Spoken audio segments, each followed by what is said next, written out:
3월 29일 다섯 종목에 대한 대응법을 안내해 드리도록 하겠습니다. 지난번에 다섯 종목 안내해 드렸던 것 가운데서 HMM에 대해서 안내를 드렸었는데요. HMM 제가 매도 관점으로 안내해 드린 것은 월봉에서 큰 저항에 부딪히고 있다. 그래서 매도 관점으로 안내를 드렸고 마이너스 9% 하락이 나왔는데 악재가 있어서 그런 건 아닙니다. 이제 쉬어갈 타이밍 때문에 그러는 거예요. 월봉상에서 큰 저항에 부딪히고 밀리는 거기 때문에 너무 걱정하실 필요는 없습니다. 일봉상에서 무너지는 흐름이 나온다 해도 그렇게 크게 무너지는 상황은 아닐 겁니다. 월봉상에서의 저항에 부딪히고 밀리는 거기 때문에 큰 염려 없이 대응하시면 될 것 같습니다. 자, 이제 차트를 한 번만 더 점검을 하도록 하겠는데, 왜 제가 35,000원대 매도를 안내를 드리냐면, 이게 HMM은 월봉상에서 구름층 상단에 부딪히고 있는 상황이다 라는 것이고, 일봉상에서는 5일선을 깨는 듯하게 보이다가 지금 아래꼬리 자꾸 올렸죠. 그래서 이렇게 급등하는 종목이 쉬어가는 수가 있는데 다시 올라갈 수도 있고 5일선을 깰 수도 있어요. 5일선은 그렇게 강한 지지가 아닐 수 있습니다. 그래서 21선 올라오는 21선의 지지를 받고 다시 갈 수 있습니다. 이렇게 급등주의 성격은 5일선을 깰 수는 있지만 21선은 쉽게 깨지 않을 것이다 라고 보는 겁니다. 그리고 HMM은 회사 내부로 호재가 많습니다. 호재가 많기 때문에 무너지는 흐름보다는 적절하게 쉬어가면서 박스권 전개하다가 다시금 상승을 할 것이다 이렇게 봅니다. 다시금 상승할 때 한계치는 이제 5만원 부근이 될 것이니까요. 염려 마시고 눌림목 기회 줄 때 적절하게 매수 대응하시면 될 것 같아요. 자, 오늘 첫 번째 종목은 네이버부터 보도록 하겠습니다. 네이버가 오늘 안 좋게 끝났어요. 가장 안 좋은 모습으로 끝났는데 그거는 전혀 아래꼬리 잡지도 않고 깨끗한 음봉으로 마감을 했다는 것입니다. 그런데 그 전에 깨끗하게 음봉으로 마감했을 때 갭상승 하면서 다음날 올라간 경우도 있었으니까요. 그래서 이 전의 흐름을 보게 되면 똑같이 또 내일 갭상승 할 것이냐, 전에 갔던 흐름처럼 똑같이 나온다고 장담 못 하겠습니다. 왜냐면 그 전에는 21선에서 지지가 있었어요. 지지가 있었기 때문에 반등이 나왔는데 지금은 21선을 깼죠. 불안한 것은 21선이 우하향을 하고 있다는 것입니다. 점차로 아래로 밀리고 있다는 거예요. 그래서 네이버의 경우는 지난번에 60선을 닿지 않고 반등이 나왔던 경우하고 좀 다르지 않을까. 61선까지는 하락을 전망하고 대응하시는 게 좋을 것 같습니다. 주봉상에서도 좀 전환선을 깨고 내려오는 흐름이기 때문에 네이버는 상승보다는 하락에 좀 무게감을 갖고 대응을 해야 될 타이밍처럼 보입니다. 그렇지만 네이버가 그렇게 무너져가는 흐름은 아닐 것이다 라고 보는 게, 일단은 모든 차트의 이평선이 정배열입니다. 정배열. 200선 위에 120, 120에 60, 60 위에 21 이렇게 정배열 상태의 움직임을 가지고 있기 때문에 그냥 무너지는 흐름은 아닐 것이다. 지지를 받고 재차 일으킬 것이다 이렇게 봅니다. 그리고 네이버에서 내놓은 소식은 뭐냐면 개발자를 900명 뽑는다. 역대 최대 규모로 뽑는다. 왜 이렇게 뽑냐? 미래의 성장성이 있기 때문에 그런 거로 봅니다. 미래에 대한 기대감이 있기 때문에 이제 많은 인원을 뽑고 또 네이버가 미래를 준비할 것이다 라고 봅니다. 그래서 하락을 하더라도 하락은 제한적일 것이다. 61선에 온다 그러면 절호의 매수 기회가 아닌가 라고 봅니다. 36만원대는 절호의 매수 기회이다 라고 봅니다. 다음은 이제 카카오로 보겠습니다. 카카오는 흐름이 좀 달라요. 네이버하고. 카카오는 이미 61선의 지지를 받고 왔죠. 61선 지지를 받고 다시 올라선 거죠. 역시 카카오도 정배열 상태입니다. 정배열 상태고 네이버의 흐름보다는 조금 더 안정적인 흐름을 보여주고 있다는 것이죠. 이미 지지를 받고 올라와서 21선과 같이 움직이죠. 21선도 완만하게 흘러가는 이런 흐름. 그래서 차트의 모양상으로는 네이버보다는 카카오가 좀 더 안정적인 흐름을 보여주고 있습니다. 그리고 카카오의 경우는 이제 주봉에서 봤을 때도 주봉 모두가 이제 정배열 상태입니다.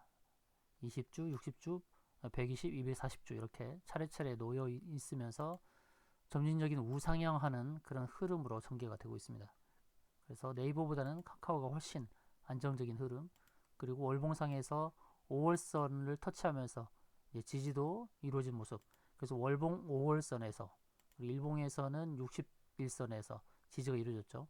61선에서 지지가 이루어졌던 저가 43만 4,500원, 이 자리가 바로 월봉에서의 5월선 자리가 되겠습니다. 5월선 자리 정확하게 터치를 하고 반등이 나왔죠.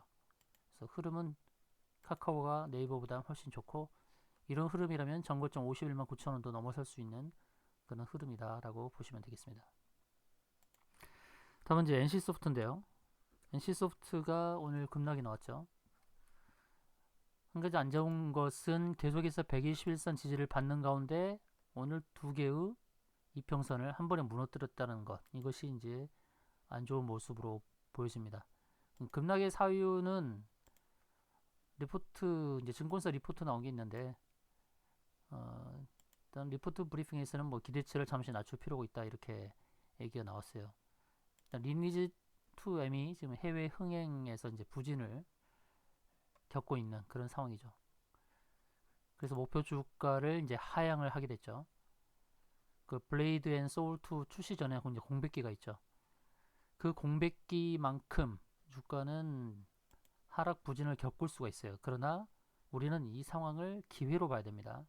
NC소프트를 기회로 봐야 되지, 기회의 흐름으로 봐야 되지, 그냥 무너져가는 흐름으로 보면 안 될 것 같아요. 물론 하락에서 바로 상승으로 전환시키기는 쉽진 않죠.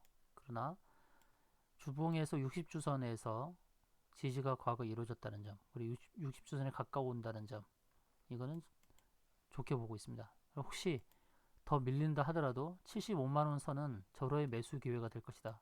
그래서 이제 분할 매수의 관점에서 매수를 저울질하는 게 좋겠다는 것이죠. 60주선은 이제 82만 2천원, 그리고 구름청 하단은 73만 5천원대, 이렇게 두 번에 나눠서 분할 매수로 접근해도 좋을 것 같습니다. 주봉 120주선도 계속 이제 우상향하면서 올라오는 추세고요.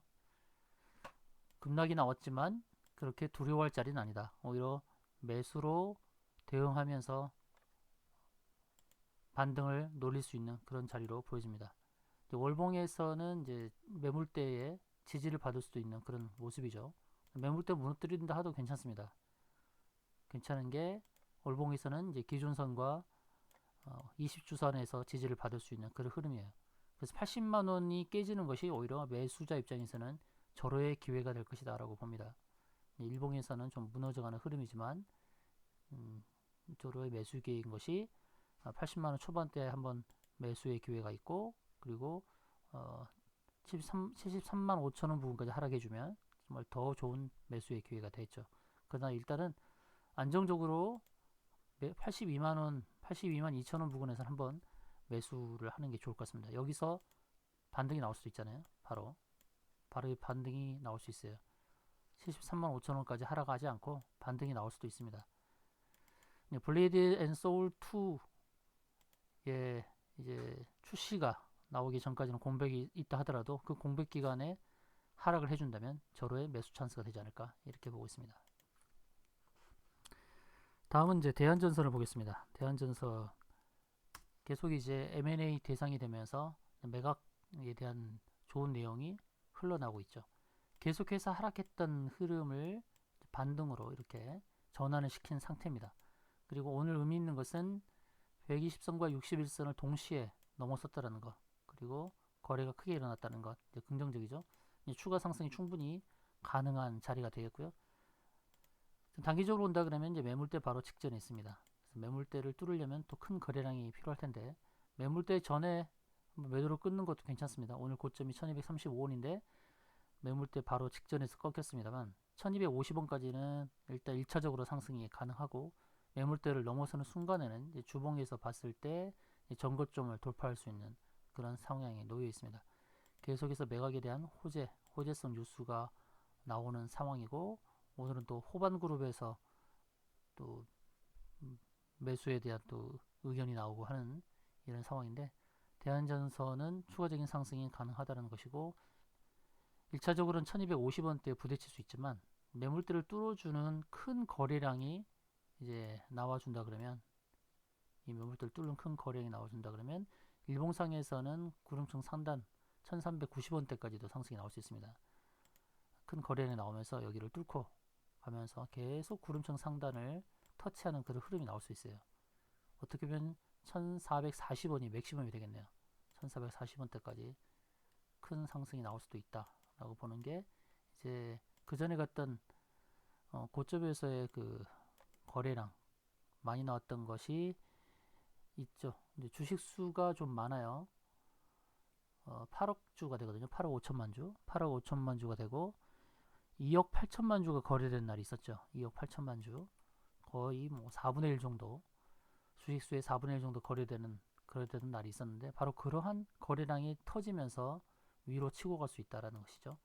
그래서 맥시멈은 1450원대까지도 볼 수 있는 그런 모양입니다. 그 다음 거래량이 관건입니다. 거래량이 오늘같이 7천만 주 정도만 나와서는 안 되고 2억 주가 넘어야 돼요. 2억 주가 넘는 큰 거래량이 나온다 그러면 1450원대까지도 도전할 수 있고, 단기정은 1250원 있다, 이렇게 보시고 대응하시면 될 것 같습니다. 다음은 속을 썩이는 이제 SK바이오사이언스인데요. SK바이오사이언스가 상장한 시가 13만 원을 깼죠. 근데 깼다고 해서 무조건 손절은 아닙니다. SK바이오팜을 볼까요? SK바이오팜이 상장 후 이제 급등이 나왔다가 계속 줄줄줄 흘렀죠. SK바이오팜 주봉에서 보자고요. 주봉에서 본다 그러면 큰 상승 이후에 상당히 오랜 기간 동안에 하락을 했습니다. 하락을 하고 98,000원이 아마 최저가였죠. 98,000원. 98,000원의 저가를 위협하는 수준에 와 있죠. SK바이오팜이 98,000원이 깨지면 저는 오히려 매수 기회로 봅니다. 사람들은 이제 시가 98,000원 상장 시가를 깨면은 불안해서 손절로 깨는 경우, 손절을 대응하는 경우가 있는데, 오히려 그것을 기관들은 매수의 기회로 보는 경우가 있어요. 일부러 손절을 유도하는 흐름이 나올 수 있다는 것이죠. 주봉상에서는 이제 완만하게 상승을 했죠, 최근에. 그래서 한 번은 깨는 흐름이 나올 수 있을 텐데 98,000원이 깨지면 오히려 절호의 매수 기회가 될 것이다 라고 봅니다. SK바이오사이언스가 어떻게 보면 저가를 깨면서 위협을 줬습니다만, 지금은 또 한편으로는 적절한 또 매수 기회가 아닌가라고 보여집니다. 오히려 시가를 깬 게 다행인지도 몰라요. 상장 시가를 깨면서 위협을 줬죠. 오늘 꽤나 손절 물량이 나왔을 거라 보는데요. 조금 더 하락은 할 수 있습니다. 조금 더 하락은 할 수 있어요. 그러나 SK바이오사이언스는 상징적인 의미가 있는 종목이다. 시가 쪼개기 구조인데요. SK그룹에서 이제 밀고 있는 종목이죠. 한가지는 뭐 셀트리온이나 삼성바이오로직스처럼 장기적으로 보면 클 회사다 이렇게 보고 있는데, 저도 그 부분에 대해서는 일부분 동의를 합니다. 일단 바이오 업종에서 좀 크게 그룹 차원에서 크게 키울 이유도 있고, 그리고 바이오 업종을 리딩할 수 있는 그런 종목이 하나 더 필요할 수 있어요. 삼성바이오로직스나 셀트리온의 뒤를 이을 수 있는 그런 종목으로서 의미가 있겠다. 그래서 SK바이오사이언스는 12만원대는 오히려 절호의 매수 기회라 봅니다. 회사에 뭐 악재가 있어서 빠졌다기보다도 기존에 공모 청약주를 갖고 있는 사람들 경우는 지금 팔아도 이익이죠. 그런 물량들을 흡수하기 위한 그런 상황이 아니었나. 주가 하락기에 상장되었던 부분도 좀 아쉬움이 있지만 12만원을 깬 지금 자리는 매수의 기회다라고 보여집니다. 매수의 기회다. 단기적으로 본다 그러면 저는 오늘을 저가로 본다 그러면 차트 기법에서 이제 피보나치를 한번 대입을 해본다 그러면, 고가와 저가를 잇는 선에서의 오늘의 저가를 저가로 본다고 했을 때 반등이 나올 수 있는 목표치는 13만 9천원 그리고 14만 8천원까지의 반등도 노려볼 수 있다라고 봅니다. 절호의 매수 찬스로 보니까요. SK바이오사이언스 염려하지 마시고 추매로 대응하시든지 신규 매수자는 12만 초반대는 매수하셔도 좋겠다는 말씀 드리겠습니다. 한 번은 시가총액 10조를 넘어갈 것이다 라고 봅니다. 그럼 5%의 수익도 좋은 수익이다 라고 보여지고 시가총액 10조 이하는 좋은 매수 기회로 보시고 대응하시면 좋겠다는 말씀 드리면서 다섯 종목에 대한 대응법 안내를 마치도록 하겠습니다. 감사합니다.